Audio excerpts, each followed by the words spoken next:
রূপালী মৎস্য স্বনির্ভর দেশ সবার আগে বাংলাদেশ। রূপালী মৎস্য স্বনির্ভর দেশ সবার আগে বাংলাদেশ। বাংলাদেশ একটি নদীমাতৃক দেশ, তাই না?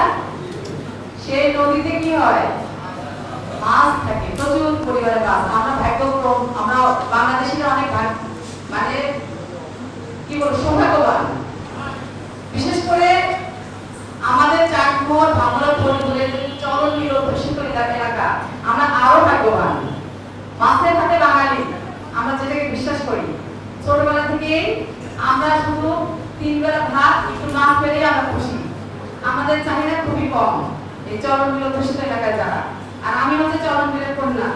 ঢাকাতে গিয়ে চরণ বিল নিয়ে কথা বলি এবং ভবিষ্যতে চরণ বিল নিয়েই আমার বক্তব্য থাকবে, কথা থাকবে। কারণ চরণ বিলকে নিয়ে আমরা বাঁচতে চাই। চরণ বিলের মাধ্যমে আমরা প্রতিষ্ঠিত হতে চাই, আমরা দাঁড়াতে চাই। এই যে মানুষকে ভালো রাখার জন্য, তৃণমূলের মানুষের মুখে হাসি ফোটানোর জন্য ওনার যে চেষ্টা, সেটা যেন অব্যাহত থাকবে। আমরা সেটাই প্রার্থনা করবো, সেটাই দোয়া করবো। কি আমাদের মুরব্বীরা পিছনে আমরা খুশি না? তালিকায় আসবে, তাই না? আর সব